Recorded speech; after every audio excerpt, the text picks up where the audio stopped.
Salam, Dost TV-nin efirində Sosial Saatı izləyirsiniz. Öncədən də anons etdiyimiz kimi çox aktual bir mövzuya toxunmuşuq. Bildiyiniz kimi 5 fevral 2025-ci il tarixli ölkə başçısının sərəncamına əsasən pensiyalar yenidən indeksləşdirilərək artırıldı və bununla əlaqədar olaraq sizdən daxil olan çoxsaylı sualları nəzərə alaraq yaxın bir saat ərzində pensiya məsələlərini müzakirə edəcəyik qonağımızla birlikdə. Qonağımız isə Dövlət Sosial Müdafiə Fondunun Pensiya Departamentinin müdiri Eyvaz İsmayılovdur. Xoş gəlmişsiniz Eyvaz müəllim efirimizə. Sağ olun, təşəkkür edirəm. Eyvaz müəllim, izləyicilərimiz yaxın bir saat ərzində də bizə canlı efir ərzində öz suallarını ünvanlayacaq, amma bu müddət ərzində biz bir neçə sualı müzakirə eləyərik. Öncədən də bizə ünvanlanmış suallar var, bunları da səsləndirərik. Başlayaq elə sərəncamın əhatə dairəsindən kimlərdir? Sərəncamla yanaşı pensiyalar indeksləşdirilərək artırılması ilə yanaşı həm də minimum pensiya məbləği artırıldı. Ümumilikdə bu artımlar nə qədər pensiyaçını əhatə etdi, kimlərə şamil olundu? Bir qədər məlumat verək izləyicilərimizə. Bildiyiniz kimi pensiyaların indeksləşdirərək artırılması əmək pensiyaları haqqında qanunda nəzərdə tutulub. Yəni ki, pensiyalar hər il nominal orta aylıq əmək haqqının artım tempinə uyğun olaraq ildə bir dəfə müvafiq icra hakimiyyəti orqanının verdiyi rəqəmə uyğun olaraq indeksləşdirərək artırılır. Və həmçinin də fərdi hesablarda, fərdi şəxsi hesablarda olan kapitallarda ildə bir dəfə istehlak qiymətləri indeksinə uyğun olaraq indeksləşdirərək artırılır. Bu il də fevral ayında qeyd etdiyiniz kimi ölkə rəhbərinin sərəncamına əsasən pensiyaların məbləğinin indeksləşdirərək, o cümlədən də fərdi hesablardakı kapitalların indeksləşdirilərək artırılması nəzərdə tutulmuşdur. Həmin sərəncama uyğun olaraq bütün növ pensiyaların, yəni 2025-ci il yanvarın 1-nə qədər təyin olmuş bütün növ pensiyaların məbləği nominal orta aylıq əmək haqqının artım tempinə uyğun, yəni Statistika Komitəsinin verdiyi 8,1%-a uyğun olaraq məbləğləri artırılmışdır. Bu artım bayaq qeyd etdiyimiz kimi həm bütün növ pensiyaçılara şamildir, həm yaşa, əlilliyə və ailə başçısını itirməyə görə, həmçinin də xüsusi kateqoriya üzrə pensiyalan şəxslərin də pensiyalarının hətta cəm məbləği, yəni həm sığorta hissəsi, həm onun tərkibinə daxil olmuş maddi yardımlar, həmçinin qulluq əlavəsi ilə birlikdə cəm məbləğləri indeksləşdirilərək artırılmışdır. Bu prosesdə bildiyiniz kimi Nazirliyin mərkəzləşmiş elektron sistemi vasitəsilə elektron qaydada həyata keçirildi. Fevral ayında artıq əvvəlində 5 fevralda sərəncam verilmişdi və həmin günün sonuna dək də bütün proses həyata keçirildi.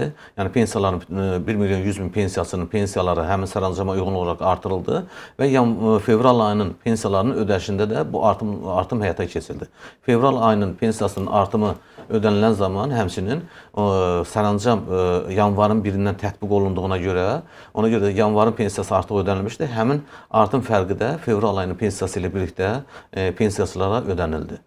Bundan əlavə fevralın 1-dən həmçinin də əmək pensiyaları haqqında qanun edilmiş dəyişikliyə əsasən pensiyaların minimum məbləği artırılmışdır. Yəni 280 manatdan 320 manata çatdırılmışdır.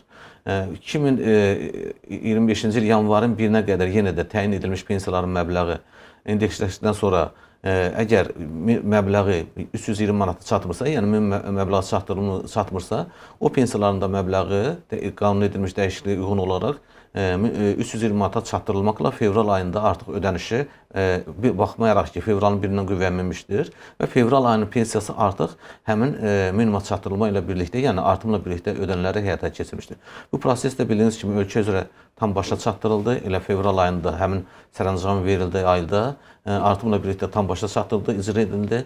Yəni bütün pensiyaların növündən asılıb qeyd etdiyim kimi məbləği indeksləşdirərək artırıldı. İkinci bəndində qeyd olunan, yəni fərdi şəxsi hesablarda olan məbləğlərin indeksləşdirilməsi ilə bağlı isə demək istəyirəm ki, istehlak qiymətləri indeksinin artım tempinə uyğun olaraq bu ildə Statistika Komitəsinin verdiyi məlumata əsasən bu 2,2%-dir. Yəni pensiya çıxmamış şəxslərin fərdi hesablarında toplanmış pensiya kapitalları 2,2% indeksləşdirərək artırılıb, artıq onların fərdi hesablarında qeydiyyata aparılmışdır. Pensiyası əgər işləyirsə, pensiyadan sonra da kapital toplayırsa, onların da pensiyadan sonra topladığı kapitallar da yenə də həmin istehlak qiymətləri indeksinin artım tempinə uyğun olaraq indeksləşdirərək artırılıb və onların fərdi şəxsi hesablarında onların artıq yeni məbləğlərlə çoxu aparılmışdır. Bu da bildiyiniz kimi bu artımlar da gələcəkdə pensiya çıxan şəxslərin və yaxud da pensiyalarının yerinə hesablatılmış şəxslərin pensiyalarının artımla hesablanması deməkdir. Bəs bu artımlar sözsüz ki, orta aylıq pensiya məbləğinə də təsir elədi. Bəs bu halda orta aylıq pensiya məbləği nə qədər artmış olur? Hansı məbləğə çatır? Minimum pensiya 280-320, 14.3% artıb minimum pensiyanın məbləği. O biri pensiyalarda bayaq qeyd etdiyimiz kimi 8.1% indeksləşdirərək artırılıb. Həmçinin də yeni təyin olunan pensiyalar bu rübə ərzində yanvar, fevral və mart ayında təyin olunanlar bayaq ki, istehlak qiymətlərinin indeksi nəticəsində artmış kapitallardan təyinat getdiyi üçün pensiyaların məbləği 497 manatdan artaraq bugün 537 manata çatdırılmışdır. Yəni bugün həmin artımlar nəticəsində pensiyaların məbləği 537 manat təşkil edir. Bu yaşa görə pensiyalarda isə artaraq artıq 573 manat təşkil edir. Eyvaz müəllim, siz qeyd elədiniz ki, artımlar yaşa görə, əlilliyə görə, ailə başçı itirməyə görə və həmçinin də xüsusi kateqoriyadan olan pensiyaçılara aid edilir. Hamısını şamil edir. Bəli, xüsusi kateqoriya dedikdə əslində hərbi qulluqçu kimi pensiya alanlar da bura aid edilir. Tam olaraq gəlin izləyicilərə məlumat verək ki, hərbi qulluqçu kimi pensiya alan şəxslər kimlərdir və məhz hansı orqanda işləyənlər bu kateqoriyaya aid olur, yəni kimlər hesab olunur? Hərbi qulluqçu dedikdə qanunda təsdiq olunub. Hərbi qulluqçular kimlərdir? Silahlı qüvvələrdə xidmət etmişlər və digər orqanlarda hərbi xidmət keçən şəxslərə aiddir. Hərbi qulluqçular məsələn orqan olaraq deyə bilər ki, Müdafiə Nazirliyində səfərbərlik və hərbi xidmət şəxslər dövlət xidmətində, dövlət sərhəd xidmətində və s. Bunlar hərbi qulluqçu sayılır. Bundan əlavə bildiyiniz kimi digər orqanlar var ki, xüsusi rütbəli şəxslər, onlar da hərbi qulluqçulara bərabər tutulur. Qanunun 1.03-cü maddəsində qeyd olunur ki, hərbi qulluqçulara pensiya, hərbi qulluqçu kimi pensiya necə təyin olunur? 1.04-cü maddəsində xüsusi şərtlərlə pensiya təyin xüsusi rütbəli şəxslər qeyd olunub. Yəni xüsusi rütbəli şəxslər də həmin hərbi qulluqçular kimi eyni statusda pensiyalarla təmin olunurlar. Xüsusi rütbəli şəxslər dedikdə isə kimlər nəzərdə tutulur? Daxili İşlər Nazirliyi, Gömrük Komitəsi, Fövqəladə Hallar Nazirliyinin xüsusi rütbəsi olan əməkdaşları, ondan sonra Ədliyyə Nazirliyinin xüsusi rütbəsi olan əməkdaşları, bunlar hərbi qulluqçu hesab olunur. Burada bir aydınlıq gətirmək onun üçün məsələyə ki, xüsusi rütbəli dedikdə, məsələn, ədliyyə orqanlarında bütün ədliyyə sistemində çalışanların hamısı xüsusi rütbəlidirlər. Bunlardan yalnız hərbi xüsusi rütbəyə malik olan, yəni o hərbi rütbəyə bərabər tutulanlar var. Bu da onların yalnız iki idarəsində, tibb baş idarəsində və penitensiar xidmətlərində qulluq keçən xüsusi rütbəli şəxslərə aiddir. Yəni Ədliyyə Nazirliyinin mərkəzi aparatında məsələn çalışan xüsusi rütbəlidir, ədliyyə müşaviri hesab olunur.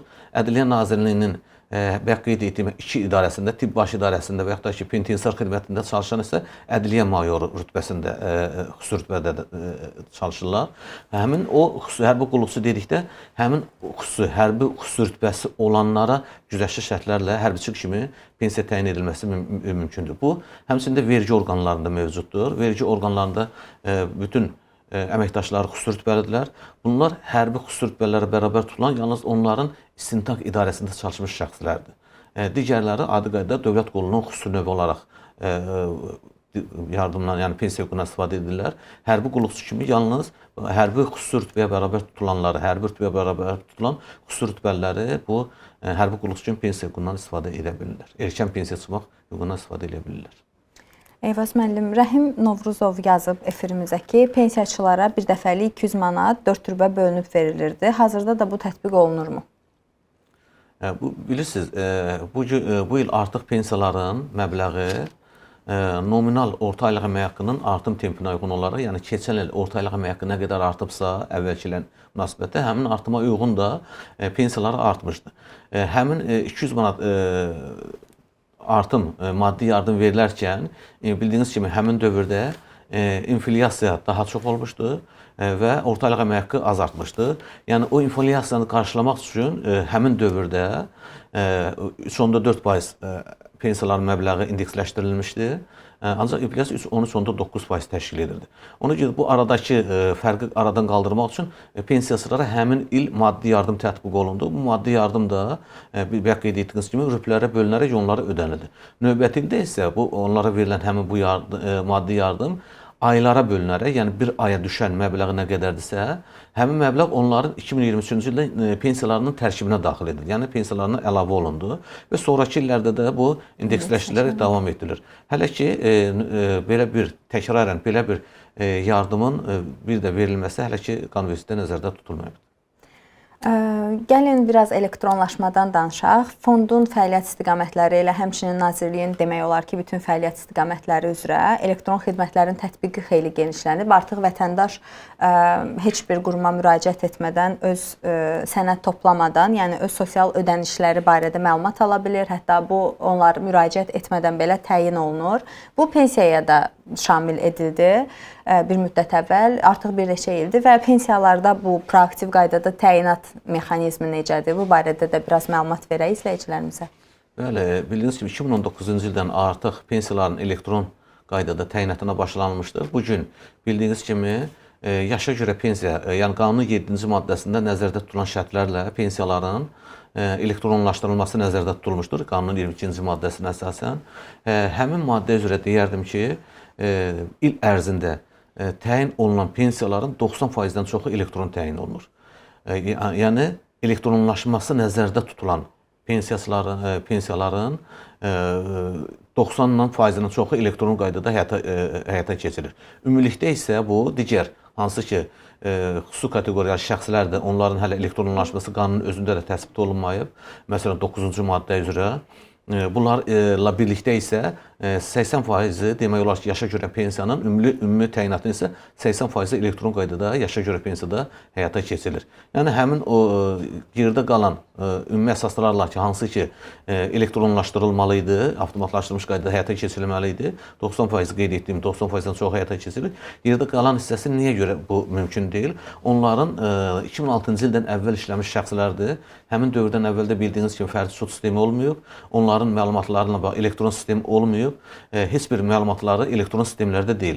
Bu səbəbdən də həmin şəxslər yalnız istisna olmaqla digər şəxslərə elektron qaydada təyinat gedir və vətəndaşlar heç bir müəssisəyə, heç bir işlədiyi orqana və yaxud da arxivlərə müraciət etmədən bu proses həyata keçirir. Yəni heç bir sənəd təqdim etmirlər. Vətəndaşın pensiya yaşı çatdıqda həmin gün o şəxsə əgər onun 2006-cı ildən 2018-ci ilin iyulun 1-nə qədər kapitalı varsa, məbləğindən asılı olmayaraq həmin şəxsə pensiya təyinatı aparılır. 2006-cı ilə qədər 25 il hesablanmaqla, yəni 25 il staj nəzərə alınmaqla elektron qaydada pensiya təyin olunur və onun əlaqə nömrəsi varsa, o nömrəyə də SMS göndərilir ki, artıq sizi təbrik edirik, pensiya yaşı çatdığınız münasibətilə sizə pensiya təyin edildi, məbləği qeyd olunur və hansı bankdan almağı barədə ona məlumat verilir. Adil İsmailov yazır ki, bir şəxs həm yaşa, həm də əlilliyə görə pensiya hüququna malikdirsə, bu halda hansı pensiya növünü seçməlidir? Məbləğlər arasında necə fərq olacaq? Qanunvericilikdə nəzərdə tutulub ki, bir pensiya növündən digər pensiya növünə keçmək hüququ var. Yəni vətəndaşın ixtiyarı var ki, hansı pensiyası çoxdursa, o müraciət edərək o pensiya növünə keçə bilər. Bildiyiniz kimi artıq bu da elektron qanunvericilikdə nəzərdə tutulub ki, avtomatlaşmış qaydada həyata keçirilir. Yəni ən yüksəyi hansıdırsa, o pensiyada həmin şəxsə təyin oluna bilər. Lakin bir dənə şərt deyim ki, birini seçə bilər. Eyni vaxtda iki pensiyanın ödənilməsi qanunvericilikdə nəzərdə tutulmamışdır. İki pensiya hüququ olarsa, birini ən yüksək olan. Və yaxud da üç pensiya, hətta ali baş itirməyə görə də pensiya hüququ olarsa, üç pensiyadan birini öz arzusu ilə seçə bilər. Vaxtı ilə pensiya təyin olunub bir vətəndaşa və vətəndaş iddia eləyir və yaxud hesab eləyir ki, onun pensiyası düzgün hesablanmayıb. Bu halda vətəndaş nə etməlidir? Buna bir nəzarət mexanizmi varmı? Yəni vətəndaş hara necə müraciət etməlidir ki, əmin olsun pensiyasının məbləğinin düzgün hesablanmasından? Bildiyiniz kimi artıq vətəndaşın müraciəti olmadan da fond tərəfindən müvafiq tapşırığa uyğun olaraq bütün pensiya işlərinin inventarlaşdırılması həyata keçirilir. Bilirsiniz, bildiyiniz kimi 1 milyon 100 min pensiyası var. Deməli 1 milyon 100 minə yaxında pensiya sənədləri var. Vaxtilə təqdim olunmuş sənədlər. Bu işlərin artıq inventarlaşması həyata keçirilir. Hətta vətəndaş müraciət etmədən də bəzi bildiyiniz kimi pensiya yenidən hesablanır əməkdaşlar tərəfindən. Əgər pensiya az hesablanırsa, təbii ki, əski ödəmə varsa artırılır və həmin məbləğin hesablanır, vətəndaşa ödənilir. Artıq vermə olduqda isə düz məbləğ hesablanaraq vətəndaşa məlumat verilir. Yəni bu proses artıq başlanılıb və davam etdirilir. Yəni vətəndaş özü də istənilən vaxt pensiyasının əgər narahatçılığı varsa ki, pensiyanın məbləği düzgün hesablanmayıb, fondun mərkəzi aparatına və yaxud da ki, istənilən dost mərkəzlərinə müraciət etməklə, dost mərkəzi olmayan yerlərdə isə fondun yerli orqanlarındakı regional filiallarına, qəbul şöbələrinə müraciət edə bilərlər. Onun müraciəti əsasında da və həmin pensiya sənədləri qaldırılır. Düzgün hesablanmaması barədə həmin vətəndaşa rəsmi məlumat verilir. Bəs Eyvaz müəllim, pensiya kapitalına vətəndaş necə nəzarət etməlidir? Bildiyiniz kimi, hər bir vətəndaş artıq bütün pensiyasında işləyən şəxslərin hər bir şəxsin fərdi şəxsi hesabı mövcuddur və gəlirlərindən ödənilmiş olan vəsaitlərin 90% onların fərdi şəxsi hesabında qeydiyyat aparılır. İctimai bir nəzarət yaradılıb Fond Nazirlik tərəfindən. Bildiyiniz kimi, hər şəxs girib öz kapitalına nəzarət edə bilər. Sosial portalına daxil olmaqla öz kapitalına nəzarət edə bilər. Belə ki, vətəndaş rüb ərzində aldığı gəlirlərdən sığorta haqlarının işlədiyi müəssisə sığorta edəni, yəni mühasibatlığı vaxtında ödəyib ödəməməsini öyrənmək üçün daxil olub məbləğə baxır və hesablaya bilər ki, bu 3 ayda işlədiyi məbləğdən nə qədər sığorta haqqı yenə onun kapitalına əlavə olunmalıdır. O olunub, olunmayıb. Əgər olunmayıbsa, gedib həmin dövrdə, yəni ki, yaxın bir zamanında əmək haqqından ödənişdən çox müddət keçmədən sığorta edəninə müraciət edər və həmin vəsaiti ödənib ödənilməsini aydınlaşdırıb bərpa elətdirə bilər. Yəni bu da bir növ onların həmin fərdi şəxsi hesablara sığorta edənlərlə fond arasında bunların qeydiyyatı aparılıb, aparılmayıb, ödənilib, ödənilməsinə bir ictimai nəzarətdir. Yəni istənilən vaxt həmin şəxs Nazirliyin saytında girib onu özü nəzarət edə bilər. Bizə Facebookdan yazır Məmməd Sultanlı, yazıb ki, qohumum qadın 4 uşağa görə vaxtından əvvəl pensiyaya çıxıb 220 manat müavinət alır. Bəzən vətəndaşlar müavinət və pensiya sosial ödəniş növünü dəyişik salır. Burada da pensiya yox, müavinətdən söhbət gedir. Hazırda 65 yaşı tamam oldu. Minimum pensiyanı 200 manatı ala bilərmi indi? İş stajı heç yoxdur. Həm də hazırda artıq 320 manat olub bizdə minimum. Bəli, siz qeyd etdiyiniz kimi 220 manat sosial müavinətdir. Bu hansı ki, heç bir əmək fəaliyyəti ilə məşğul olmayıb, işləməyib, heç bir sığorta göstəricisi yoxdur. Həmin şəxslərə dövlət büdcəsi vəsaitindən verilən bir sosial yardımdır. Pensiya isə bildiyiniz kimi işləmiş şəxsləri, yəni işləyib, gəlirlərini itib, yəni sığorta hadisəsi baş verir, pensiya yaşına çatır, 50 olur və vəfat etdikdə onun əmək qabiliyyəti olmayan ailə üzvləri bu vəsaitdən istifadə edir. İşləmiş olsaydı təbii ki, həmin xanıma pensiya təyin olunardı. 4 uşaqla sosial müavinət təyin olub, sosial müavinətin məbləği də özünü qeyd etdiyim 220 manatdır və həmin də qeyd edir ki, heç bir yerdə işləməyib. Yenə də 65 yaşı, pensiya yaşı çatsa da işləmədiyinə görə təbii ki, pensiya ilə təmin oluna bilməz. Yenə də 220 manat 4 uşaqlı üçün yaşa görə sosial müavinət olduğu üçün 65 yaşda da yaşa görə sosial müavinət hesab olunduğu üçün, yəni o müavinətin ödənişi davam etdiriləcəkdir. Digər bir izləyicimiz Yahya Yahyazadə yazır ki, salam, Azərbaycan vətəndaşı həm də Qazaxstan vətəndaşıdır. İkili vətəndaşlığı var. Həm Azərbaycandan, həm də Qazaxstandan pensiya ala bilərmi? Eyni anda nəzərdə tutur. Artıq Qazaxstan Respublikası ilə Azərbaycan Respublikası arasında pensiya təminatı haqqında saziş mövcuddur. Bu da bildiyiniz kimi 90-cı illərdə bağlanılıbdır. Yeni bağlanan sazişlərdə artıq yeni yanaşmalarla mövcuddur. Belə ki, yeni sazişlərdə hər kəsin ərazisində işlədiyinə görə pensiya hüququnu təsbit edir. Əvvəlki müqavilələrdə isə bu belə deyil. Əvvəlki müqavilələrdə kimin ərazisində daimi yaşayırsa, məsələn, Qazaxstan Respublikasına münasibətdə, əgər həmin vətəndaş Azərbaycan ikisindən birinin vətəndaşıdır və hansının ərazisində daimi yaşayırsa, onun stajları birləşdirilir, pensiya yaradılır və daimi yaşadığı tərəfdən ödənilir. Həmin şəxsin eyni zamanda Qazaxstandan da pensiya alması bu mövcud müqavilədə nəzərdə tutulmamışdır. Qazaxstanın, əgər Azərbaycan Respublikasında yaşayırsa, Qazaxstanda çalışdığı staj Azərbaycan Respublikasındakı stajla birləşdirilir, ona hüquq yaradılır və həmin staja uyğun da, 2006-ya qədərki stajına uyğun da ona pensiya təyin olunaraq ödənilir. Eyni zamanda iki respublikadan pensiya alması mümkün deyildir. Yalnız digər respublikalar var ki, məsələn, Türkiyə ilə olan, Belarusya ilə olan müqavilələrdə və digər müqavilələrimizdə burada isə şərtlər başqa cürdür. Artıq Türkiyə Respublikasında da işləyib, Azərbaycan Respublikasında da işləyib, pensiya hüququnun yaradılması üçün iki stajlar birləşdirir, hüquq yaradılır. Lakin burada yanaşma başqa cürdür. Ödənişə gəldikdə isə hər kəsin proporsional olaraq ərazisində çalışdığına müvafiq pensiya ödənişi həyata keçirilir. Lakin bir tərəfin qanunvericiliyi ilə, məsələn, 25 il Azərbaycan Respublikasında tələb olunur, Türkiyədə də işləyib bir 10 il, 25 il Azərbaycan Respublikasında varsa, artıq hüquq yaratmaq üçün Türkiyə Respublikasının stajın birləşdirilməsinə zərurət yaranmır. Artıq buranın qanunvericiliyi ilə, burada işlədiyi ilə qazanıb. Yox, əgər 25 il tamamlansa, o halda birləşdirilir. Məsələn, 15 il Azərbaycan Respublikasında, 10 il Türkiyədə işləyibsə, birləşdirildi, 25 ilən hüquq yarandı. Ödəniş olanda Azərbaycan Respublikası 15 ilə görə, Türkiyə Respublikası isə 10 ilə görə pensiya ödənişi həyata keçirir. Qazaxıstanla və MDB ilə, digər respublikalar ilə mövcud olan müqavilələrin də yeni bu şərtlərə uyğunlaşdırılmasına bağlı işlər gedir. O müqavilələrə də artıq yenidən baxılması nəzərdə tutulub. Gələcəkdə hər kəsin, ola bilsin, müqaviləni qüvvəyə mindikdən sonra hər kəsin ərazisində qazandığına görə pensiya hüququ əldə etsinlər. Çox sağ olun geniş və ətraflı məlumat üçün. Adəm Əliyev soruşur ki, əmək pensiyasının hesablanması zamanı fərdi şəxsi hesabımda toplanmış pensiya kapitalı hansı qaydada bölüşdürülür və bunun pensiya məbləğinə təsiri necə müəyyən edilir? Yəni, pensiya necə hesablanır? Dolayısıyla bəli. Pensiyanın, yaşa görə pensiyanın hesablanması çox sadə formadadır. Yəni, vətəndaş fərdi hesabına bayaq qeyd etdiyimiz kimi baxa bilir, nəzarət edə bilir. Orada nə qədər kapitalı yığılıbsa, pensiya yaşı çatanda həmin kapital bölünür 144-də, olur onun 2006-dan sonraki dövrün sığorta hissəsi.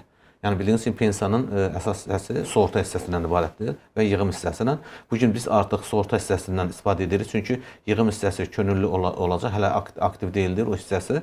Yəni, pensiyanın əmək fəaliyyətini əgər düşürsə 2006-dan əvvələ və 2006-cı ildən sonra, 2006-cı ildən sonrasını qeyd etdiyim kimi, kapitalı nə qədərsə bölür 144-də, olur onun 2006-dan sonraki sığorta hissəsi.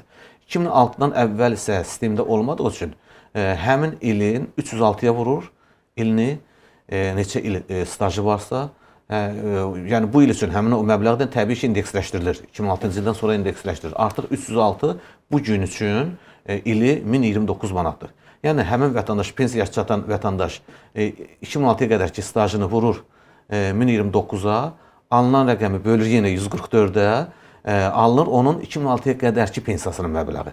Bu 2006-ya qədərki ilə həmin 144-də böldüyü hər iki rəqəmi cəmləyir, olur onun ümumi pensiyasının məbləği. Çox sağ olun. Çox sadə bir formada özü də bu rəqəmi hesablaya bilər. Yəni, o kapitalından bu şəkildə, pensiya şəklində o istifadə edə bilir. Efirimiz davam edəcək suallarımızla. Hazırda Dövlət Məşğulluq Agentliyi tərəfindən Sumqayıtda əmək yarmarkası keçirilir və yarmarkada nə qədər işə götürən iştirak edir, nə qədər vakansiya var. Bu barədə bizə Məşğulluq Agentliyinin mətbuat katibi Əsmər Nəcməddin qızı məlumat verəcək. Əsmər, buyur, canlı olaraq səni dinləyirik. Hər vaxtın xeyir. Salam, hər vaxtınız xeyir olsun. Dost-TV-nin bütün izləyicilərini salamlayıram və bu dəfə sizi Sumqayıtdan salamlayıram. Əmək yarmarkasındayıq. Bilirsiniz ki, Əmək və Əhalinin Sosial Müdafiəsi Nazirliyinin tabeliyində Dövlət Məşğulluq Agentliyi tərəfindən icra olunan əsas aktiv məşğulluq tədbirlərindən birisi də məhz əmək yarmarkalarının keçirilməsidir. Bugün isə Abşeron Xızı Regional Məşğulluq Filialı tərəfindən Sumqayıtda Hədəf kurslarının Sumqayıt filialında növbəti əmək yarmarkası təşkil olunub. Mən Rafiqdən xahiş edirəm ki, əmək yarmarkasını bir balaca sizə göstərsin kadrlarda. Bugünkü yarmarkamızda 21 işə götürən tərəfindən 120-dən çox vakansiya təqdim edilib və yarmarkaya qatılan vətəndaşlara, işsiz və iş axtaran şəxslərə, işə götürənlərlə həm tanış olmaq imkanı yaradılır, həm də onların müəssisələrində olan boş iş yerləri barədə məlumatlar verilir. Vakansiyanın tələbləri nədən ibarətdir, hansı vəzifələr üzrə əməkdaşlara ehtiyac var və uyğun şəxslərin əlbəttə ki, bu yarmarkada qeydiyyatı aparılır. Onu da qeyd edeyim ki, cari il üzrə ümumilikdə Dövlət Məşğulluq Agentliyi tərəfindən 150 əmək yarmarkasının keçirilməsi planlaşdırılır ki, həmin yarmarkalardan artıq 40-a yaxını geridə qoyduğumuz aylar ərzində baş tutub və bu Abşeron Xızı Regional Məşğulluq Filialı tərəfindən cari il üzrə keçirilən ikinci əmək yarmarkasıdır və həftənin birinci günü 17 mart tarixində növbəti əmək yarmarkası məhz Xızıda baş tutacaq bu filial tərəfindən təşkil edilən bugün və qarşıdakı günlərdə isə ümumilikdə Oğuzda, Mingəçevirdə və digər ərazilərdə də əmək yarmarkalarının keçirilməsi nəzərdə tutulur. İşsiz və iş axtaran vətəndaşlar buyurub yarmarkalarda iştirak edə bilərlər. Həmin yarmarkalarda işə götürənlərlə tanış olmaq, aktiv vakansiyalar barədə məlumat əldə etməkdən əlavə olaraq həm də Dövlət Məşğulluq Agentliyi tərəfindən icra olunan aktiv məşğulluq tədbirləri barədə də informasiyaları əldə edə bilirlər. Onu da qeyd edeyim ki, yarmarkalarımızda Agentliyin peşə hazırlığı mərkəzlərinin də stendi olur. Elə burada da Bakı Peşə Hazırlığı Mərkəzinin xüsusi bir stendi var. Oraya yaxınlaşmaqla da Dövlət Məşğulluq Agentliyi tərəfindən həyata keçirilən peşə hazırlığı kursları barədə həm məlumat əldə edə bilərlər, həm də müraciət edə bilərlər. Bir daha xatırladım ki, biz Sumqayıtdayıq, Sumqayıtda keçirilən əmək yarmarkasındayıq və əmək yarmarkamız hədəf kurslarının Sumqayıt filialındadır. İştirak eləmək istəyən vətəndaşlar buyurub yaxınlaşa bilərlər. Hələlik mənim sizə təqdim eləyəcəklərim bu qədər. Salamat qalın, söz sizdədir. Məlumat üçün təşəkkür edirik Əsmər. Sizə uğurlar. Bizim isə efirimiz davam edir. Dost TV-nin efirində sosial saatı izləyirsiniz. Mövzumuz isə öncədən də bildirdiyimiz kimi pensiya təminatı barədədir. Qonağımız isə Dövlət Sosial Müdafiə Fondunun Pensiya Təminatı Departamentinin müdiri Eyvaz İsmayılovdur. Eyvaz müəllim, davam edək biz suallarımıza. İzləyicilərimizdən yazır Həsən Dünyamalıyev, hər hansı işdə işləyib, daha sonra dövlət qulluğunda işləyib, təqaüdə çıxanda necə hesablamaq lazımdır? Belə başa düşülür ki, dövlət qulluqçularının pensiyasının hesablanmasını bilmək istəyir izləyicimiz. Dövlət qulluqçusu kimi pensiya almaq üçün ilk öncə vətəndaşın ümumi əsaslarla, yəni pensiya olmalıdır, 65 yaşına çatmalıdır kişidirsə, qadın bilirsiniz ki, bu il 64 yaşdadır. Bu yaşa çatmalıdır və birinci qrup 50 olduqda, o cümlədən, gedək yaşın üzərindən, əgər pensiya yaşına çatıbsa, bunun 25 il ümumi stajı və yaxud da ümumi pensiya təminatına imkan verən kapitalı varsa, deməli artıq onun əmək pensiyası hüququ var. Yenidən bu pensiyanın üzərinə, əgər dövlət qulluğunda da bu əmək fəaliyyəti dövründə dövlət qulluğunda da çalışıbsa, ən azı 15 il, o halda onun pensiyasının üzərinə müvafiq dövlət məvacibinin 50%-də uyğun olaraq təyin olunmuş pensiya ilə həmin məvacibin 50%-nin arasındakı fərq qədər əlavə hesablanır. 15 ildən çoxdursa, yəni hər artıq ilə də bu 3% olaraq artırılır, maksimum 80% olmaqla, onlara dövlət müvazinin maksimum 80%-dən artıq olma şərti ilə onlara pensiya təyin olunur. Burada yetər ki, onun əmək fəaliyyəti dövründə əvvəl işləyib dövlət qulluğunda və yaxud da ki, dövlət qulluğu olmayan işdən sonra işləyib əhəmiyyəti yoxdur. Onun pensiya yaşı çatana qədər ən azı 15 il dövlət qulluq stajı varsa, onun stajının içərisində, o halda bəli, onun pensiyasının üzərinə əlavə hesablanmaq hüququ əldə etmiş olur. Çox sağ olun. Dünən bir müraciətlə bağlı vətəndaşla əlaqə yaradarkən Məleykə Qasımova adlı vətəndaş xahiş etdi ki, efirdə onun sualını səsləndirim. Sualı bundan ibarət idi ki, əgər bir işçi, qadın hamiləliyə və doğuma görə müavinətə ayrılırsa, gedirsə, yəni işə götürən tərəfindən belə bir fonda, belə bir sorğu daxil olursa, ona ödənilən bu müavinət bildiyimiz kimi MDSS hesabına ödənilir, dövlət büdcəsi hesabına yox, məcburi dövlət sosial sığorta haqları hesabına və bu zaman onun kapitalında, yəni vətəndaşın bilmək istədiyi məqam bu idi ki, bu ona ödənilən məbləğ onun kapitalından azalacaqmı? Yəni o sosial kabinetinə daxil olanda həmin vəsaitin azaldığını görəcəkmi, yoxsa bu necə ödənilir? Yəni, bildiyiniz kimi, sığorta haqlarının vətəndaşın xeyrinə ödənilmiş məbləğin 25%-dir və bu 25%-in 90%-i, yəni ödənilmiş sığorta haqlarının 90%-i onların fərdi şəxsi hesablarında çox aparılır. Bu 90% kapital yalnız və yalnız pensiya məqsədləri üçün istifadə olunur. Çünki onun pensiya təyinat hüququ əldə etdikdə pensiya məbləği həmin 90%-dən istifadə olunaraq müəyyən olunur. Yerdə qalır ki, 2.5% idarə etmə xərclərinə təbii ki, 7.5% isə yönəldilir sığorta ehtiyatına. Bu sığorta ehtiyatı nədir? Bu sığorta ehtiyatından vətəndaş işlədiyi dövrdə əgər xəstələnərsə və yaxud siz qeyd etdiyiniz kimi hamiləliyə və doğuma görə hüquqdan istifadə edərsə və s. Pensiyanın hətta minimum məbləğinə çatdırılması. Bu məqsədlər üçün də həmin sığorta ehtiyatından da bu məqsədlər üçün istifadə olunur və onu da qeyd edeyim ki, onun fərdi hesabında toplanan kapitala bu qarışmır. Bunlar ayrı-ayrı hesablardır təbii ki. fərdi şəxsi hesabda bu sığorta ehtiyatından ödənildiyi üçün təbii ki, onun pensiya məqsədləri üçün toplamış olduğu həmin o kapitaldan, yəni 90%-dən heç vaxt bu rəqəm azaldılmır. Gələcəkdə də pensiya tam olaraq ödəmiş olduğu 90%-in hesabına müəyyən olunur. Yəni narahat olmaya bilər. Yəni hər hansı bir azalma əks olmayacaq. O çünki sığorta ehtiyatından gedir. Hətta sığorta ehtiyatından istifadə qanunvericiliyə nəzərdə tutulub ki, mənbələrində birində məlumat vəsait olmadıqda o mənbə hesabına maliyyələşir. Hətta 90%-in maliyyələşməsi üçün sığorta ehtiyatından əksinə orada yönəldilə bilir. Ümid edirik Mələkə xanım bizim sualına bizim cavabımızı dinlədi. Ümumiyyətlə Eyvaz müəllim, bəs ahıllar evində olan şəxslərə, cəza çəkmə müəssisəsində olan şəxslərə pensiyaların ödənilməsi necə tənzimlənir? Onlar öz sosial ödənişlərini necə əldə edirlər? Bu da iki cür yanaşma ola bilər. Pensiyanın tam və yaxud da ki, hissə ödənilməsi. Bildiyiniz kimi bu ahıllar evində və yaxud da ki, cəza çəkmə müəssisəsində pensiyalar tam məbləğ ödənilir. Yəni pensiyanın sığorta hissəsi hər bir halda bütün növlər üzrə tam məbləğ ödənilir. O cümlədən də həmin müəssisədə olan şəxslər üçün. Onlara da pensiya elektron qaydada təyin olunur. Təbii ki, əgər yaşa görə pensiya yaranıbsa, pensiya təyinatı elektron həyata keçirilir. Yeganə qalır orada onun müraciətinə bir üçün əsas yaranır ki, kartı, çünki artıq onun kart sifarişi olunur, kartı mütləq Vafıq bankdan götürməlidir. Vafıq bankdan götürmək üçün də cəza çəkmə müəssisəsindədirsə, cəza çəkmə müəssisəsinin vasitəsilə kiməsə yaxın adamın etibarnamə verib həmin plastik kartını götürə bilər pensiyasını alması üçün və yaxud da ki, ahıllar evindədirsə, təbii ki, özü bu hüquqdan istifadə etmək, öz kartını əldə edə bilər. Yəni fond tərəfindən, yəni nazirlik tərəfindən onlara təyin olunmuş pensiya mütləq tam şəkildə onların bank hesablarından köçürülür. Heç bir tutulma olmadan, azaldılma olmadan. Yalnız yeganə kateqoriya məsələn şəxslər var ki, xüsusi rütbəli şəxslər, hərbi qulluqçular, dövlət qulluqçuları, onlar özləri öz vəzifələrində işləyəndə onların pensiyasının sığorta hissəsi ödənilir, qulluq əlavəsi təbii ki, dayandırılır.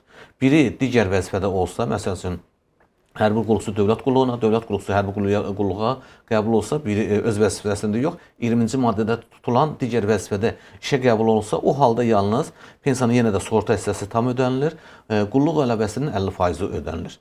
Digər hallarda isə pensiyalardan hər hansı bir tutulma və yaxud da ki, hissə ödənilməsi nəzərdə tutulmamışdır. Yəni onların bu müəssisələrdə olmağı da bu hüquqdan məhdudlaşdırmır onları. Məhdudlaşdırılmır, bəli, onlara pensiya tam şəkildə ödənişə həyata keçirilir. Bəs Eyvaz müəllim, ümumiyyətlə sığorta stajına nələr daxildir? Bu zaman hansı güzəştlər var, hansı güzəştlər nəzərdə tutulur? Birinci ilk növbədə, yəni onu qeyd edim ki, sığorta haqqı ödənilən dövr sığorta stajı hesab olunur. Yəni hansı dövrdə işləyir, gəlir əldə edir, gəlirindən sığorta haqqları ödəyibsə, qanunvericiliyə birbaşa elə nəzərdə tutulubdur ki, sığorta haqqı ödənilən dövr sığorta stajı hesab olunur. Sığorta stajına və yaxud elə bu sualın davamı olaraq cəza çəkmə müəssisəsinin adını çəkmişəm. Cəza çəkmə müəssisəsində bildiyiniz kimi cəzanın növlərindən asılı olaraq da orada müəyyən əməyə cəlb olunur. Və onlara işləyirlər, gəlir əldə edirlər. O gəlirlərindən hansı ki, müəyyən hissəsindən onların saxlama xərci çıxır və yaxud da onlara əmək haqqı şəklində verilir. O əmək haqqlarından da sığorta haqqı ödənilibsə, o dövrdə, baxmayaraq ki, cəza çəkmə müəssisəsindədirlər. Əgər sığorta haqqı ödəyiblərsə, təbii ki, onlar da sığorta stajına da həmin dövrdə sığorta haqqı ödədiyi dövr, cəza çəkmə müəssisəsində sığorta haqqı ödədiyi dövr də sığorta stajına daxil edilir. Bundan əlavə elə dövrlər var ki, hansı ki, onlar sığorta haqqı ödənilmir, ancaq sığorta stajına daxil edilir. Məsələn, hərbi xidmət müddəti, müddətli hərbi xidmət müddəti, o cümlədən 70 yaşdan yuxarı ahıl vətəndaşa qulluq dövrü, 81-100% orqanizm funksiyalarının pozulmuş şəxsə, yəni birinci dərəcə əlilliyi olan şəxsə qulluq müddəti, 18 yaşına qədər sağlamlıq imkanları məhdud uşağa qulluq dövrü və s. işsizlik müavinətinin verildiyi müddət, hətta xəstəlik, əmək qabiliyyətinin itirildiyi müddət, yəni bülletində olduğu dövr, yəni əmək qabiliyyətinin vəqəti itirildiyi dövrdə təbii ki, sığorta haqqı ödənilmir gəlirlərindən. Həmin dövrdə baxmayaraq ki, sığorta haqqı ödənişi həyata keçirilməyib, qanunvericiliyə əsasən həmin dövrdə onların sığorta stajına daxil edilir, güzəştlərinə daxil edilir. Eyvaz müəllim, siz bildirdiniz ki, 70 yaşdan yuxarı ahıl şəxslərə qulluq dövrü də sığorta stajına daxil edilir. Elə gəlin buradan qaynaqlanaraq bu necə tənzimlənir? Yəni məsələn bir vətəndaş mən 70 yaşdan yuxarı bir şəxsə qulluq etdiyimin isbatını necə təqdim etməliyəm fonda və yaxud bunu nə zaman etməliyəm? Məsələn, əgər hazırda mən 70 yaşdan yuxarı ahıl bir şəxsə qulluq edirəmsə, bununla bağlı sənədləşmə işlərini indidən aparmalıyam mı, yoxsa mən gözləməliyəm, yəni qanunvericilikdəki müvafiq yaş həddinə çatanda mı müraciət etməliyəm? Bu necə tənzimlənir? Bu barədə də biraz məlumat verək. Qulluq 70 yaşı çatıb, qəyyumluq müəyyən olunubsa, həmin vətəndaş 70 yaşın olan şəxsin üzərində qəyyum təyin edilibsə, o qəyyumluq müddəti ona staj hesab olunur.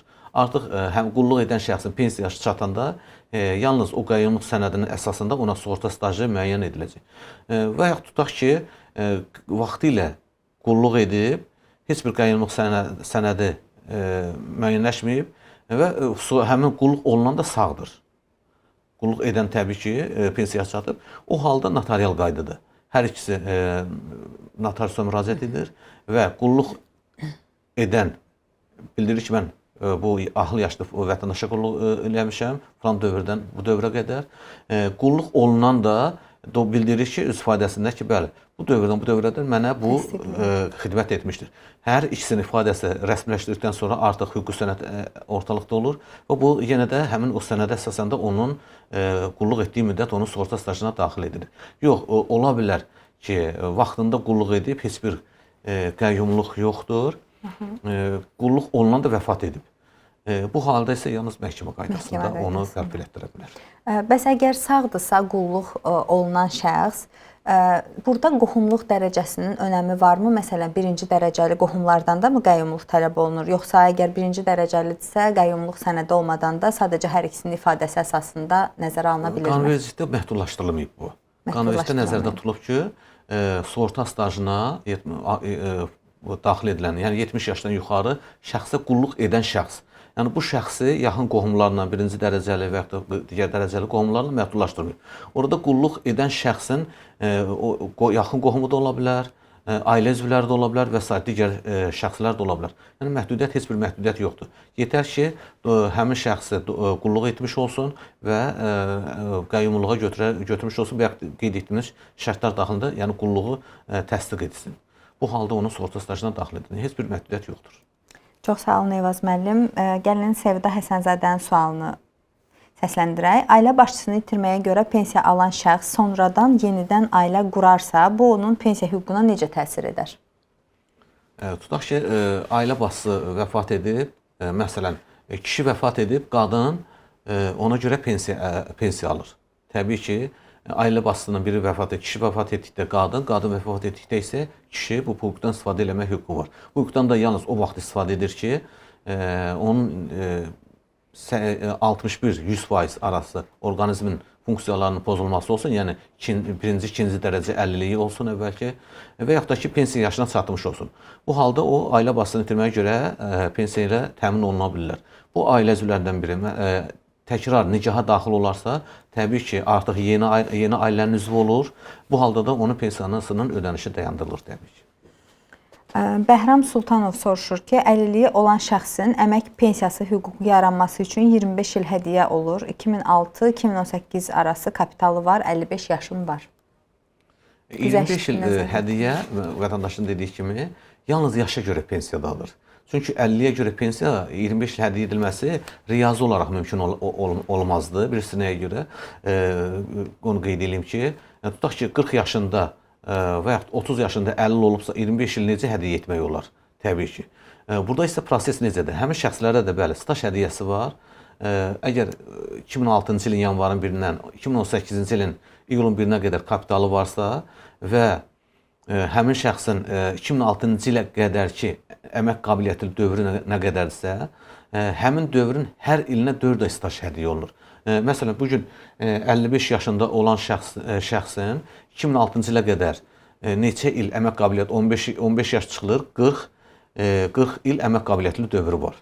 bu 40 ilin nə qədər 2006-dan əvvələ düşürsə və həmin dövrdə də 2006-ya qədər işləməyibsə, həmin dövrə qədərkənə təbii ki 4 ay staj güzəşti tətbiq edilməklə onlara pensiya hüququ yaradılır. Mətləb Quluyev soruşur ki, bir xanım var, 6 uşağı var, yoldaşını itirib, xanımın 55 yaşı mayda tamam olacaq. Bu xanım vaxtından əvvəl pensiyaya çıxa bilər, yenə ailə başçısı itirməyə görə elə pensiya növündən. Ailə başçısını itirməyə görə və qeyd etdiyimiz kimi pensiya yaşına mütləq qanunun 7-ci maddəsində nəzərdə tutulmuş pensiya yaşına çatmalıdır. Kişi də, qadın da, arvadı, o cümlədən əri. Ər 65 yaşına, arvad isə 64 yaşına çatdıqda. Bu hal yoxdursa, təbii ki, o pensiya hüququndan istifadə edə bilməz. Təbii qeyd etdiyimiz birinci, ikinci dərəcələrdə istisna olmaqla. Digər 6 uşaqlıların özünə güzəşt var qanunvericilikdə. Həmin 5 və daha çox uşaq olan qadınlar pensiya yaş həddi 5 il azaldılmaqla onlar pensiya hüququ əldə edə bilirlər. Əgər bu gün qadınlarda 64 yaşdır, yəni bu gün 5 və daha çox uşağı olanlar 5 il azaldılmaqla 59 yaşda özləri güzəştli şərtlərlə yaşa görə pensiya hüququndan istifadə edə bilirlər. Xanımın da siz qeyd etdiyiniz belə başlamış ki, hələ 55 yaşı var, 6 uşağı var, amma hələ hüququ yaranmır. Güzəştlə müəyyən olunan yaş həddinə də çatmamışdır. O cümlədən ailə başçısını itirməyə görə də qanunvericilikdə nəzərdə olan yaş həddinə hələ çatmamışdır. Həmin yaş həddlərinə çatdıqda o bu güzəştlərdən təbii ki istifadə edə biləcək. Yəqin ki, xanım 60 yaşında artıq hüququnun yoxlanılması üçün 60 yaşında çox uşaqlı kimi, bəli. Əgər çox olarsa, həmin dövrə qədər də yaş həddi bildiyiniz kimi qadınlarda 65 yaşa çatılacaq. 65 yaşa çatdıqda isə ailə başçısını itirməyə görə pensiya hüququndan istifadə etmək hüququ yaranacaq. Bu da bayaq qeyd etdiyimiz kimi iki pensiyadan birini ən yüksəyini həmin dövrdə seçmək öz arzusu ilə seçə biləcəkdir. İlyas Xəlilzadə soruşur ki, salam, vəfat etmiş oğlumun pensiya kapitalı haqqında məlumat ala bilərəm. O ikinci qrup əlilliyə görə pensiya alırdı. Ümumiyyətlə, vəfat etmiş ailə üzvlərinin və yaxud digər ailə üzvlərinin pensiya kapitalı barədə məlumat bu? Buna fərdi məlumatdır, bu üçüncü şəxsə verilmir, bildiyiniz kimi fərdi hesablarda olan. Lakin həmin xanım övladı olduğu üçün vəfat etdi. Onu da qeyd edeyim ki, övlad vəfat etdikdə yenə də valideynlərin də pensiya yaşına çatıbsa və yaxud da birinci dərəcə, ikinci dərəcə orqanizmin 61-100% pozulması səbəbindən əlilliyi varsa, o halda vəfat etmiş övladına görə pensiya haqqı əldə edə bilər. Həmin xanım da dost mərkəzlərindən, fondun yerli orqanlarına müraciət etməklə onun topladığı kapitala görə ona pensiya düşür, düşmür ailə başçısını itirməyə görə, yəni yoxlatdırmaqla məlumat əldə edə bilər. Digər izləyicimiz Gülnarə Xəlilova yazır ki, pensiya kapitalı tam formalaşmadığı halda vətəndaş əmək pensiyası alması üçün kapitalını özü artıra bilərmi? Nə formada? Maraqlı sualdır. Yəni, həmin pensiya təminatına, pensiya hüququna imkan verən kapitala çatdırılması necə tənzimlənir? Elə bu barədə də izləyicimizin sualını timsalında məlumat verir. Bəli, qanunvericilikdə nəzərdə tutulub artıra bilər. Pensiya təyinatına qədər hər bir şəxs öz kapitalını artırmaq imkanı var. Yəni, xüsusi hesaba əlavə vəsait qoya bilər. Xüsusi hesaba pensiyanın minimum məbləğinə çatması üçün və yaxud da ki, daha yüksək məbləğdə gələcəkdə pensiya əldə etməsi üçün vətəndaş özü və yaxud sığorta edəni və yaxud da kimsə digər şəxs onu xüsusi hesaba əlavə vəsait qoymaqla gələcəkdə yüksək pensiya təminatına əldə edə bilər. Yəni, vətəndaş bugün fərdi şəxsi zamanı biz qeyd etdik ki, özü nəzarət edə bilir, yoxlayır, bölür və yaxud hesablaması qaydasına ki, artıq onun pensiya hüququ yaranmaya bilər. Belə pensiya yaşına qədər, pensiya təyinatına qədər o xüsusi hesaba vəsait qoymaqla bu hüquqdan istifadə edə bilər. Bəs pensiya yaşına çatdıqdan sonra hər hansı bir məhdudlaşma yoxdur ki? Sonra qanunvericilikdə nəzərdə tutulub ki, pensiya təyin etdikdən sonra bu hüquqdan istifadə edə bilməz. Yalnız bu pensiya təyinatına qədər mümkündür. Bəs pensiya hüququ yaranmasa, yaşı çatdı, tutaq, amma pensiya hüququ yaranmır, müəyyən məbləğdə kapitalı çatmır, o zaman da yaşı çatıb, hüququ yaranmadığı halda da artıra bilər. Bəli, hüququ yaranmadığı halda. Yəni burada hüququ hüquq yarandıqdan sonra artıra bilmir. Hüququn yaranana qədər olmalı. Hüququ yaranıdı, ondan sonra artıq vəsaiti xüsusi hesaba daxil edə bilməz. Üçün edə bilməz. Elnur Aliyev soruşur ki, mən vəfat etmiş şəxsin övladıyam, özümdə ikinci qrup əlilliyi müəyyən edilib və pensiya təminatına düşmüşəm. Qanunvericiliklə anamın pensiya kapitalının mənə təqdim olunmasını xahiş edirəm. Belə başa düşdüm. Anasının pensiyası kapitalını dedi, anasına görə pensiya almaq belə başa düşdüm ki, mümkündür, yəqin ki, öz əlilliyə görə pensiya alır, aibiyə görə maraqlı. Uşaqlar o vaxtı valideynlərinə görə, vəfat etmiş valideynlərinə görə pensiya əldə edə bilirlər ki, onların əlilliyi 18 yaşına qədər müəyyən olunmuş olsun və 18 yaşdan sonra davam etsin bu əlillik. O halda həmin uşaqlar vəfat etmiş valideynin ödəmiş olduğu kapitala müqabilində ailə başçılığına görə pensiya hüququ əldə edə bilərlər. Yox, əlilliyi əgər 18 yaşdan sonra qazanıbsa, bu halda təbii ki, onlar ailə başçılığına görə pensiya hüququndan istifadə edə bilməzlər. Eyvaz müəllim, bəs müəssisə əgər bildiyimiz kimi işçilər üçün MDSS məcburi dövlət sosial sığorta haqqları ödəyir. Əgər ötən ilin xeyrimizə ödənilmiş MDSS-ni bu il daxil edərsə sistemə, bu zaman vətəndaş müraciət etdikdə keçən ilin belə deyək də sığorta stajı kimi nəzərə alınırmı bu MDSS yoxsa alınmır? Keçən il işləyib bu il bu halda əgər həmin dövr işləyib, qanunvericilikdə nəzərdə tutulub ki, sığorta haqqı ödənilən dövr sığorta stajı hesab olunur. Əmək fəaliyyəti ilə məşğul olub, sığorta haqqı ödənilməyib, sığorta stajına təbii ki, daxil edilmir. Nə vaxt ödənildisə, o halda o artıq həmin dövr ona sığorta stajı hesab olunur. Yəni artıq həmin dövr üçün sığorta haqqı ödənilib, deməli artıq sığorta haqqı ödənildiyi üçün də onun sığorta stajına daxil edilir. Lakin burada bir nüans var ki, kapitala münasibətdə isə keçən ilin ödəməli olduğu MDSS haqlarını, yəni məcburi dövlət sosial sığorta haqlarını bu il ödəyirsə, artıq bu ildə onun fərdi şəxs hesabında qeydiyyat aparılır.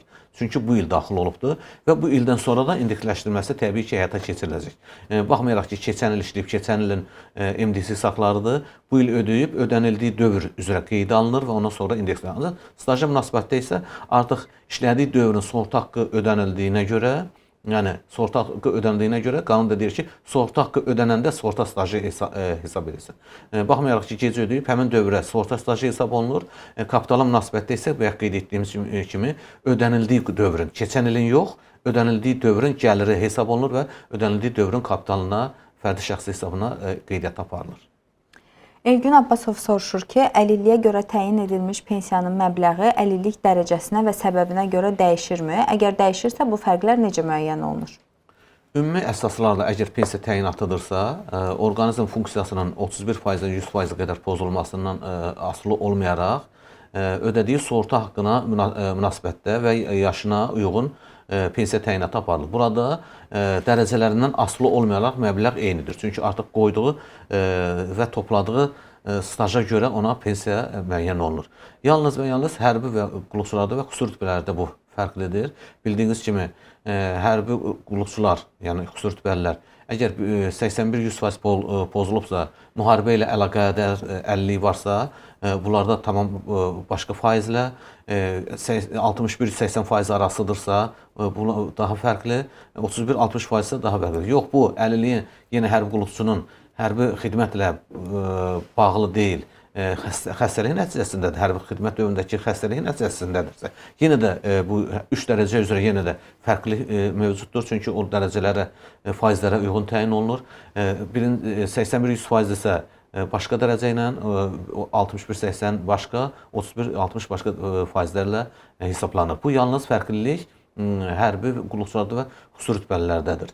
Çünki məsələn, müharibə ilə əlaqədar əlilliyi varsa, təbii ki, təmin xəstəliyin 100%-ni əldə edir, birinci dərəcəli. İkinci dərəcəli isə 80%-ni əldə edir. Ancaq bu, hərbi xidmətdə xəstəliyinlə bağlıdırsa, o halda 100% yox, təminat xəstəliyinin 80% qədər ona pensiya təyin olunur. Digərlərdə də, bəq qeyd etdiyim kimi, ümumi əsaslarda isə sığorta haqqına kapitala bağlı olduğu üçün topladığı kapitaldan asılı olaraq hesablanır. Fərqli hesablama yox, kapitaldan asılı hesablama olur. Kapitalın əsasən.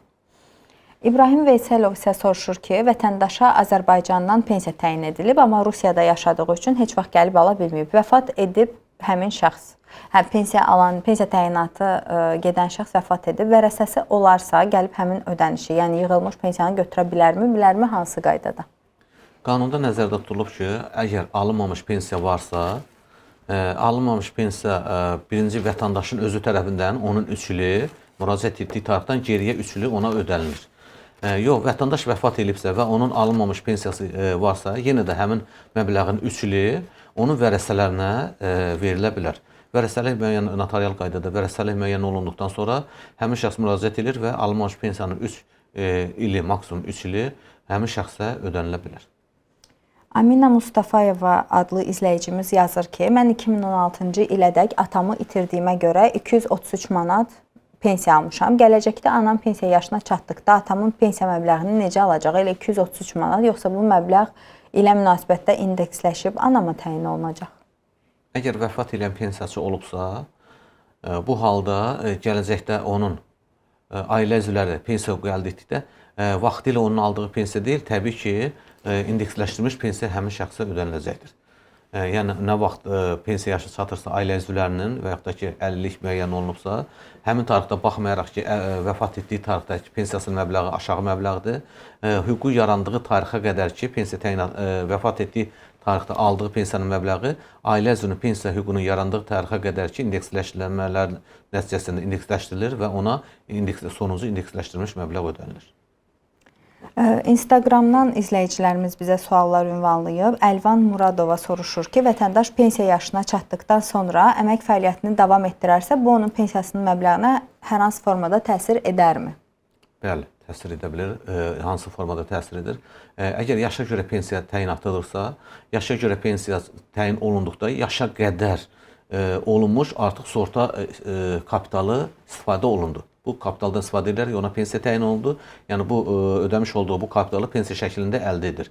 Bu pensiyaçı, yaşa görə pensiyaçı əgər işləməkdə davam edərsə, həmin yenə də onun kapitallarının toplanması davam etdirilir. Həmin şəxs işləməkdə davam etdiyi 6 il işləyibsə, hər 6 ildən bir bunu pensiyasının üzərinə əlavə elətdirə bilər, yəni yenidən hesablatdıra bilər. Və yaxud da ki, 6 ildən tez işdən çıxarsa, o halda da pensiya təyin olunandan sonra işdən çıxdığı dövrə qədər ki, kapitalı həmin ayların sayı azaldılmaqla 144-dən onun pensiyasının üzərinə əlavə edilir. 50-yə görə pensiyada isə, əgər şəxs 50-yə görə pensiya təyin edilibsə, 50-yin baş verdiyi tarixə qədər ki, kapitalından artıq istifadə edilib pensiya məbləği müəyyənləşib, işləməkdə davam edirsə, yenə də 50-likdə o halda hesablanılır ki, həmin şəxs əmək fəaliyyətini dayandırmış olsun. O halda 50-yə təyin olunmuş pensiyadan sonra işdən çıxdığı dövrə qədərki kapitalda yenidən hesablanaraq onun 50-yə görə pensiyasının üzərinə əlavə edilir. Nicat Rüstəmli ailə başçısını itirməyə görə pensiya növünün alması üçün sənədləri soruşur. Yazır ki, dünyasını dəyişmiş həyat yoldaşının pensiyasını xanımı alması üçün hansı sənədlər lazımdır? Dosta mı müraciət edilməlidir? Onu qeyd edim ki, bütün yaşa görə pensiyadan bayaq danışdıq, avtomatlaşdırılmış qaydada təyin edilir. O cümlədən 50-yə görə də pensiya avtomatlaşdırılmış qaydada həyata keçirilir. Həmçinin də ailə başçısını itirməyə görə pensiyada avtomatlaşdırılmış qaydada həyata keçirilir. O halda sənəd təqdim edə bilər ki, həmin şəxs vəfat etdikdə vəfat edənin müvafiq məlumat bazalarında, digər orqanların müvafiq məlumat bazalarında ailə üzvləri barədə məlumat olmasın. Əgər ailə üzvləri barədə məlumat varsa, yəni kişi vəfat edibsə, onun həyat yoldaşı barədə və yaxud da ki, əmək qabiliyyəti olmayan övladı barədə artıq sistemdə məlumat varsa, bu halda heç bir sənədin toplanmasına zərurət yoxdur. Sənəd o vaxt tələb olunur ki, onun ailə üzvləri barədə ümumi müvafiq sistemlərdə məlumat olmasın. O halda həmin vətəndaş ailə başçısını itirmək üçün bayaq qeyd etdiyimiz kimi dost mərkəzlərinə, fondun yerli orqanlarına müraciət edə bilərlər. Bu halda da təbii ki, həmin vəfat edən şəxslə bağlı onun vəfat etməsi barədə ölüm şəhadətnaməsi, qohumluğunu təsdiq edən, ailə üzvü olmasını təsdiq edən sənədləri, əgər həyat yoldaşıdırsa, nikah haqqında, ailə üzvü olması haqqında və yaxud da digər sənədləri, əgər əmək fəaliyyəti barədə sənəd yoxdursa, əmək kitabçası, özünün şəxsiyyət vəsiqi və s. Bu sənədlər toplanaraq qeyd etdiyimiz yerli orqanlara, dost mərkəzinə müraciət etməklə ailə başçısını itirməyə görə pensiyasını rəsmiləşdirə bilər. Çox sağ olun. İrşad adlı izləyicimiz yazır ki, mən hazırda Türkiyədə işləyirəm, özüm Azərbaycan Respublikası vətəndaşıyam, bu il isə 65 yaşım olacaq. Türkiyədə çalışdığım müddət yığılan pensiya kapitalım Azərbaycanda nəzərə alınırmı? Bununla pensiyaya çıxa bilərəmmi? Bəxt da qeyd etdik. Deməli, vətəndaşın 65 yaşı tamam olanda, əgər Azərbaycan Respublikasının vətəndaşıdır, Azərbaycan Respublikasının vətəndaşın olduğu üçün Azərbaycan Respublikası qanunla tələb olunan şərtləri ödəyirsə, Türkiyədəki işlərini birləşdirməyə zərurət yaranmayacaq. Məsələn, bayaq qeyd etdiyimiz kimi, əgər 25 il stajı varsa və yaxud da minimum pensiya təminatına imkan verən kapitalı varsa, bu halda həmin şəxsə və yaxud da ki, elektronlaşdırılmış sistem üzrə kapitalı varsa, bu halda həmin şəxsə 65 yaşı çatdıqda pensiya təyin ediləcək. Yox, əgər bu şərtlər yoxdursa, pensiya hüququ əldə etmirsə, o halda həmin şəxs müraciət edir. Hal-hazırda Türkiyədədir qeyd etdiyi kimi, Türkiyənin Sosial Güvənlik Qurumuna ki, mən Azərbaycan Respublikasında da işləmişəm, sizdə də işləmişəm. Həmin stajlar göndərilir orqanlar arasında mübadilə olunaraq göndərilir Dövlət Sosial Müdafiə Fonduna. Yenə də baxılır, Türkiyədə işlədiyi ilə bayaq qeyd etdiyimiz kimi Azərbaycan Respublikası işlədiyi stajlar birləşdirilir, hüquq yaranır, ödəniş isə yalnız Azərbaycan Respublikasındakına görə ona uyğun olaraq məbləğ müəyyən olunub ödənilir. Və eyni zamanda da həmin şəxs Türkiyəyə müraciət edə bilər, edib Türkiyədə işlədiyinə görə də həmin dövlətdən ona uyğun olan qanunvericiliyin pensiya hüququ əldə edə bilər. Eyvaz müəllim, çox sağ olun. Suallarımız bu qədər. Çalışdıq veriliş ərzində sizdən gələn sualları cavablandıraq.